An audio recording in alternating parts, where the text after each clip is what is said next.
ఓ inter కుర్రాడు పక్కింటి అమ్మాయికి లైన్ వేద్దామనుకున్నాడు.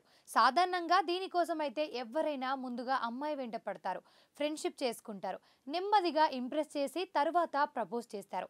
ఇలా కాకపోతే ఆ అమ్మాయి ఓకే అనేంత వరకు వెంట పడుతూనే ఉంటారు. కానీ ఈ కుర్రాడు మాత్రం అంత టెక్నాలజీ జమానా నడుస్తుంది కాబట్టి కాస్త టెక్నికల్గా ఆలోచించాడు. తన తెలివితేటలన్నీ ఉపయోగించి ఆ అమ్మాయి ఇంట్లోని సీసీటీవీనే ఏకంగా హ్యాక్ చేశాడు. సీసీటీవీ ఫుటేజీలో తాను ఇష్టపడుతున్న అమ్మాయిని క్లోజ్గా చూసుకొని ఆనందపడ్డాడు. కానీ ఆ ఆనందం సంగతి పక్కన పెడితే ప్రస్తుతం జైలు ఊచలు లెక్కిస్తున్నాడు. ఇంతకీ ఆ కుర్రాడు ఎలా బుక్ అయ్యాడో తెలిస్తే ఇప్పటికైనా ఎలా జరగాల్సిందేనని అనుకుంటారు. ఇప్పుడంతా టెక్నాలజీ జమానా. కాస్త లేటెస్ట్ టెక్నాలజీపై గ్రిప్ ఉంటే చాలు బతికేయొచ్చు. ఇక పొద్దున్నే నిద్ర లేచినప్పటి నుంచి రాత్రి పడుకునే వరకు చేతిలో ఉండే మొబైల్ ఫోనే అన్నింటికీ ఆయుధం అన్నట్టుగా తయారైంది. యూట్యూబ్ లాంటి వీడియో ప్లాట్ఫామ్ల ద్వారా దేన్నైనా ఇట్టే నేర్చుకుంటున్నారు. కానీ దాన్ని సరైన దారిలో పెడితే చక్కగా లైఫ్లో సెట్ అయిపోవచ్చు. అదే రాంగ్ థింగ్స్ కోసం వాడితే మాత్రం కటకటాలే దిక్కు. తాజాగా అస్సాంలో ఇలాంటి సంఘటనే చోటు చేసుకుంది. ఓ ఇంటర్ కుర్రాడు తన టెక్నికల్ నాలెడ్జ్ ను పెడదారిన పెట్టడంతో చదువుకుంటున్న సమయంలో జైలు పాలు కావాల్సి వచ్చింది.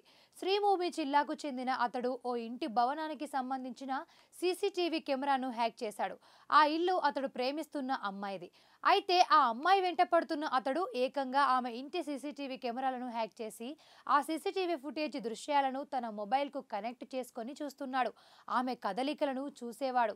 ఈ క్రమంలోనే అతడు తన మొబైల్ ఫోన్ను తీసుకొని హ్యాక్ చేసిన ఫుటేజీ పరిశీలిస్తూ ఆ ఇంటి ముందే అటూ ఇటూ తిరుగుతుండగా స్థానికులకు అనుమానం వచ్చి అతన్ని పట్టుకొని విచారించారు. అతడి మొబైల్ ఫోన్ను లాక్కొని తనిఖీ చేశారు.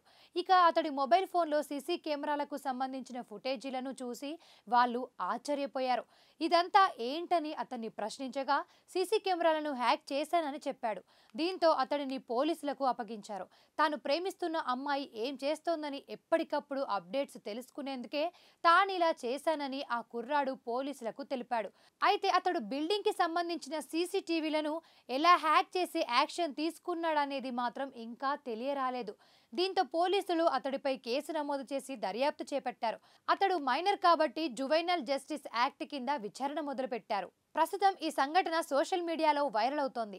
ఆ అబ్బాయి చేసిన పనిపై నెటిజన్లు రకరకాలుగా స్పందిస్తున్నారు. సీసీటీవీ పాస్వర్డ్లను డిఫాల్ట్ గా ఉంచకుండా తరచూ మార్చుతుండడంతో పాటు సింపుల్ గా కాకుండా స్ట్రాంగ్ పాస్వర్డ్లను మెయింటైన్ చేయాలని చెబుతున్నారు. మరోవైపు చదువుకునే సమయంలో ఇలాంటి వాటి జోలికెళ్లి భవిష్యత్తును అంధకారం చేసుకోవద్దని సూచిస్తున్నారు.